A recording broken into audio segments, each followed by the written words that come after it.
Le Journal de la Ville, le premier magazine de l'information provinciale.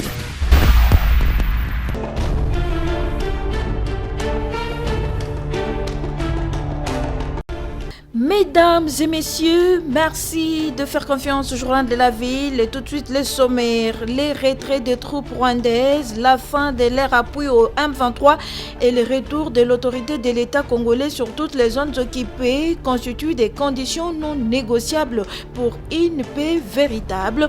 Discours de Félix Antoine Tshisekedi, président de la République démocratique du Congo, à la 80e Assemblée générale des Nations Unies. C'est tout pour les sommaires. Mesdames et messieurs, encore une fois, bienvenue dans ce journal. Le Journal de la Ville, le premier magazine de l'information provinciale.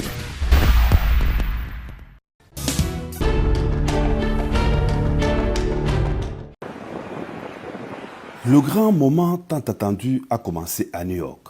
Le débat général de la 80e session ordinaire de l'Assemblée générale des Nations unies qui connaîtra les interventions du haut de la tribune des chefs d'État et de gouvernement du monde entier a débuté ce mardi 23 septembre et se poursuivra jusqu'à samedi 27 septembre pour se clôturer lundi 29 septembre 2025. Parmi les intervenants de la journée, le président de la République Félix Antoine Tshisekedi Tshilombo, vice-président de la 80e Assemblée générale des Nations unies, placé sous le thème principal « Mieux ensemble, plus de 80 ans au service de la paix, du développement et des droits humains ».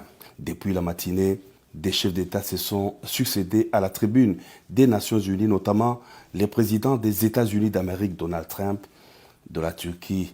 C'était ensuite au tour du président de la République Félix Antoine Tshisekedi Tshilombo de porter haut la voix de la République démocratique du Congo à la tribune des Nations unies. Le président de la République a rassuré sur la participation résolument constructive et holistique de la RDC, s'articulant autour de deux priorités, paix et sécurité d'une part et prévention des résolutions des conflits d'autre part. Le chef de l'État a aussi souligné les causes majeures de la persistance des conflits.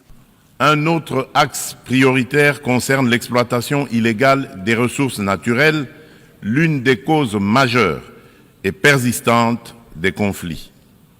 La République démocratique du Congo entend placer au cœur du débat la gouvernance exemplaire de ces minerais stratégiques afin d'en garantir l'exploitation dans le respect des principes de développement durable, de la souveraineté économique et du bien-être des populations. À l'échelle mondiale, rompre le lien toxique entre rente minière et financement de groupes armés non étatiques exige une approche intégrée fondée sur l'harmonisation des règles de diligence raisonnable et de traçabilité, de la mine aux consommateurs, la transparence intégrale des chaînes d'approvisionnement et des bénéficiaires effectifs, des mécanismes de contrôle et d'audit indépendants, une coopération opérationnelle renforcée entre autorités douanières, judiciaires et financières, des sanctions ciblées et effectives contre les trafiquants et leurs réseaux de facilitation et une lutte résolue contre la corruption, adossée à des normes de bonne gouvernance, à la publicité des contrats et à la traçabilité des paiements. Madame la Présidente, à la veille de la mise en place de la commission d'enquête indépendante décidée par le Conseil des droits de l'homme des Nations unies sur les massacres perpétrés il y a quelques mois par nos agresseurs et leurs supplétifs dans l'est de mon pays, je lance un appel solennel à la communauté internationale.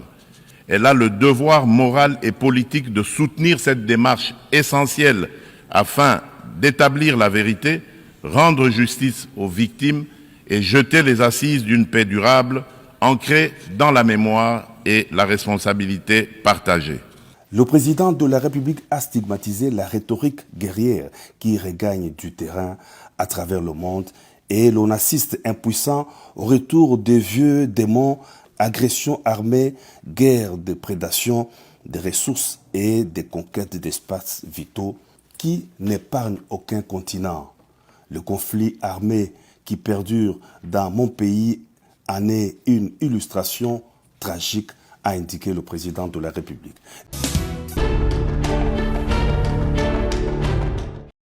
Depuis quelques jours, $1 américain s'échange à 2750 francs congolais, voire 2650 francs congolais à Kinshasa. Qu'est-ce qui peut expliquer cette appréciation du franc congolais sur le marché d'échange? Des explications avec le vice-premier ministre, ministre de l'économie nationale, Daniel Mukoko Samba, à l'issue d'une réunion du comité des conjonctures présidée ce mardi 23 septembre 2025 par la première ministre Judith Suminwa.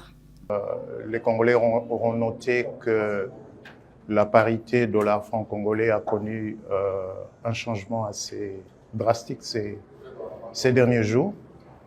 Ce changement résulte de la bonne coordination entre la Banque centrale et le gouvernement, c'est-à-dire le volet monétaire, la Banque centrale ayant procédé à un ajustement du niveau de réserve obligatoire, et le gouvernement ayant continué à resserrer le budget, mais aussi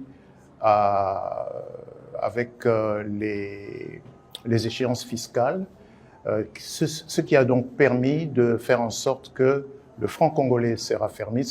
Et il est question pour le moment de renforcer ce mouvement de manière à ce que le taux de change retrouve des niveaux que nous considérons comme étant compatible avec l'activité économique. Donc ça, c'est le premier point.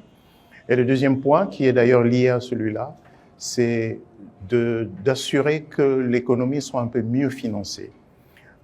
Nous allons, dans les semaines qui viennent, annoncer un certain nombre de mesures de manière à rassurer les opérateurs économiques qui, généralement, font face à des menaces sur leurs dépôts bancaires, ce qui conduit à un phénomène d'éviction où l'argent qui aurait dû être en dépôt dans les banques se retrouve mis à l'écart pour éviter des phénomènes comme les saisies qui sont opérées par certaines institutions de l'État ou par la justice sur principalement les comptes bancaires des grandes entreprises. Et le troisième point que nous avons examiné, c'est nous allons terminer l'année à un taux d'inflation de 7,8%. Ce sera la première fois depuis 4 ans qu'on sera en dessous de 10%. Maintenant qu'on a plutôt une bonne tendance sur le taux de change, mais nous notons que la masse salariale de l'État reste très élevée par rapport aux rentrées fiscales.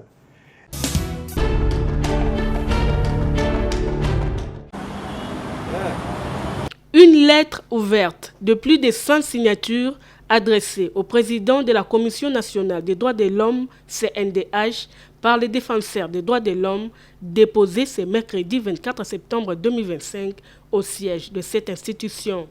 Nous n'avons eu qu'un seul motif, c'était de venir déposer la lettre ouverte rédigée par une solidarité des organisations de défense des droits de l'homme suite à l'exercice, n'est-ce pas, dont le communiqué a été lancé le 10 septembre dernier concernant exactement l'enregistrement du défenseur des droits de l'homme à la Commission nationale des droits de l'homme. Les acteurs de la société civile, spécialement ceux des organisations de défense des droits de l'homme, déplorent en fait un vice de procédure dans la démarche qu'a procédé la CNDH en ce qui concerne l'enregistrement du défenseur des droits de l'homme. Certes, la loi, quoi qu'elle n'ayant pas satisfait tout le monde par rapport à l'article 7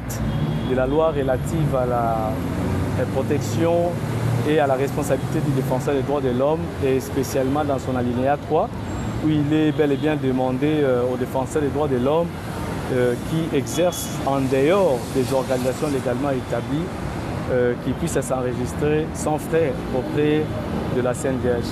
Mais alors que les acteurs de la société civile ont remarqué que le DDH, donc le défenseur des droits humains, ceux qui travaillent même dans les organisations légalement établies font aussi l'objet de l'enregistrement. Les défenseurs des droits de l'homme invitent la CNDH à surseoir la procédure d'enregistrement et d'identification des droits de l'homme prévue ce vendredi 25 septembre et de favoriser des échanges fructueux avec les défenseurs des droits de l'homme. Nous avons demandé à la CNDH de surseoir d'abord cet enregistrement et que nous avons manifesté vraiment l'intérêt d'avoir un cadre de concertation où les deux parties prenantes auront, n'est-ce pas, le temps de pouvoir se concerter, discuter ensemble pour bien évidemment lever les options en ce qui concerne l'interprétation de fond de cet article pour voir dans la mesure du possible comment aider la CNDH à pouvoir bien faire son travail sans pour autant que cela mette aussi mal à l'aise les acteurs des organisations de défense des droits de l'homme parce que ces derniers sont vraiment des partenaires fiables.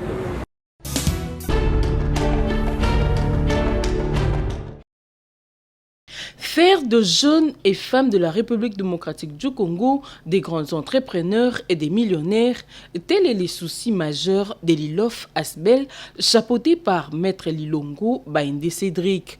Raison pour laquelle une réunion pédagogique avec les membres de tous les secteurs de l'ILOF Asbel s'est tenue dans la commune de Bandalungwa sous le thème « Le secret de la prospérité financière ». Promouvoir l'égalité des chances dans la société étant l'un des objectifs de cette ASBEL, les participants à cette réunion ont été formés et sensibilisés sur l'entrepreneuriat, la prospérité, la création d'une entreprise et comment la promouvoir. Sur base des échanges fructueux et débats, l'initiateur de l'ILOF ASBEL, Maître Lilongo Baïndé Cédric, n'a pas hésité de donner aux participants quelques secrets pour réussir et s'épanouir financièrement, entre autres, la planification, l'épargne, le prêt et tant d'autres.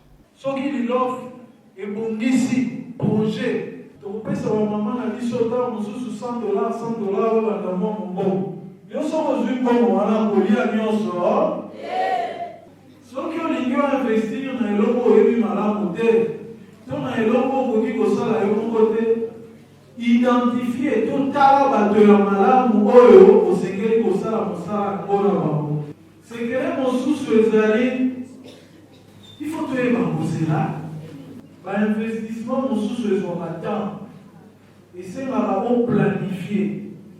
Au cours de ces assises, les bénéficiaires de plusieurs formations dispensées par l'ILOF Asbel ainsi que le membre ayant été assisté durant le moment difficile ont témoigné en faisant les éloges de cette initiative comme bien louable tout en remerciant son initiateur, digne fils du pays, Maître Lilongo Baïndé Cédric. L'ILOF, en tant qu'une grande famille, et vous avez 80% de l'opération, je vous dis, nous avons laissé un bagazo. Donc, on a belle 6 mois, on a dit, papa a dit, Cédric, Ayena, maman, Baïki n'a fait l'autre. Donc, vraiment, il marquait à ma casse. Les membres fidèles, quant à eux, ont été primés avec un trophée chacun et une enveloppe consistante en guise de remerciement. Une formation qui tombe au bon moment, martèlent les participants. Bon, on a compris que la vie, tout c'est la chose de mêler pour une activité. Donc, pour la Kobonga, moi j'ai mouké. Papa na biso alakisi biso lolenge nini mutu akobanda profete akomi riche. Présents à cette activité, les responsables de plusieurs secteurs de l'ILOF Asbel se disent satisfaits et pensent que l'objectif a été atteint car chaque participant est désormais capable d'investir mieux, de prospérer. Il y a eu de ces personnes qui ont eu à témoigner des choses vraies, que l'ILOF les a accompagnés avec leur petit budget à pouvoir atteindre leurs objectifs par rapport aux moyens de l'entrepreneuriat. Et oui, nous pouvons dire que oui, nous sommes en train et nous allons atteindre cet objectif-là. Un jeu concours basé sur le civisme et le patriotisme a été organisé à l'issue duquel plusieurs prix ont été remportés, notamment les fournitures scolaires et une enveloppe remise aux gagnants.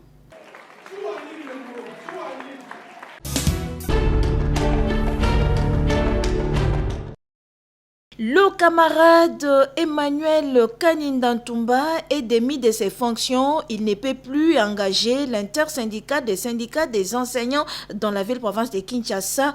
Il est remplacé par la camarade Gina Fataki du syndicat Sinecat et c'est en attendant l'organisation des élections, décision des provinciaux de la ville-province de Kinshasa, membre de l'intersyndicat des syndicats des enseignants du ministère de l'Éducation nationale et nouvelle réunis en assemblée générale ce mardi 23 septembre 2025 à Kinshasa.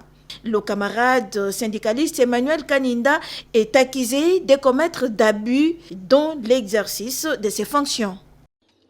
Après avoir passé en revue l'ensemble des préoccupations touchant le fonctionnement des syndicats au niveau de la ville-province de Kinshasa, il a été décider ce qui suit. 1. La suppression du concept collectif des syndicats des enseignants du ministère de l'Éducation nationale et Nouvelle Citoyenneté pour la ville-province de Kinshasa. 2. La fonction du président du collectif des syndicats est remplacée par la fonction des points focaux avec un système de représentation rotatif pour une période d'1 an, soit une année scolaire par province éducationnelle. 3. Suite aux abus commis par les camarades Emmanuel Kaninda Tumba dans l'exercice de ses fonctions, ternissant ainsi l'image de l'intersyndicat des enseignants de la ville-province de Kinshasa, le précité est démis de ses fonctions. De ce fait, il ne peut plus engager l'intersyndical de la ville-province de Kinshasa. 4. Pour raison de fonctionnement des organes syndicaux au niveau de la ville-province de Kinshasa et en attendant l'organisation des élections sous la supervision de l'intersyndicale nationale, à dater de ce jour, la charge du point focal est confiée à la présidente de l'intersyndicale Funa, la camarade Fataki Motema Gina, membre du syndicat Sinecat.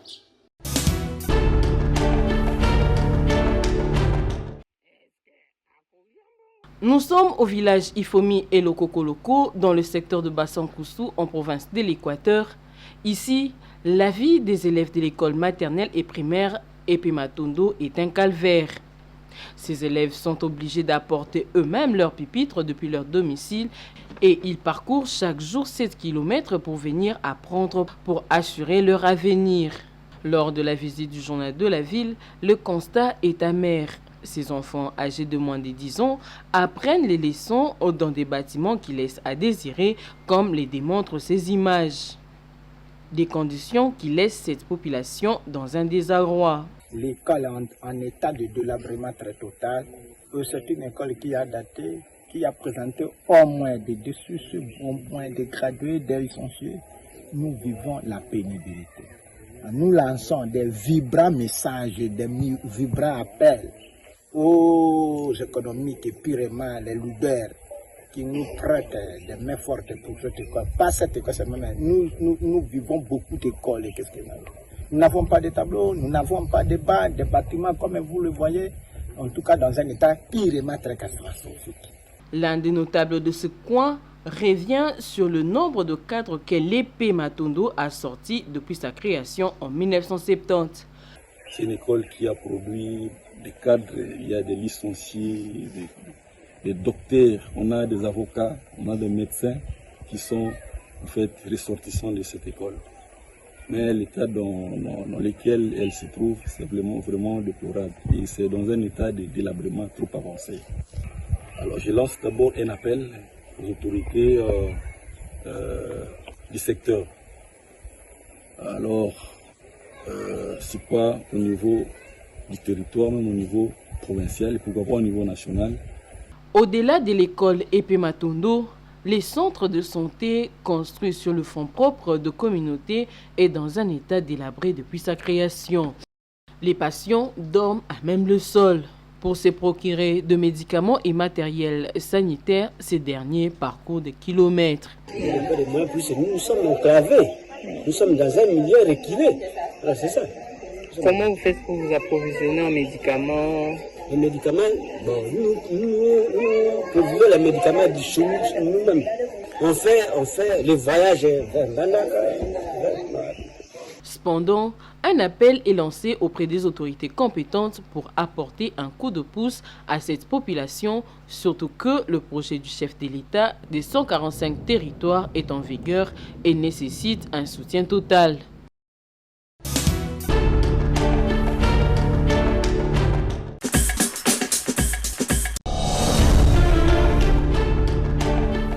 Nous sommes arrivés à la fin de ce journal de la ville, mesdames et messieurs. Merci de l'avoir suivi. Le prochain rendez-vous est fixé pour ce jeudi et d'ici là, portez-vous bien.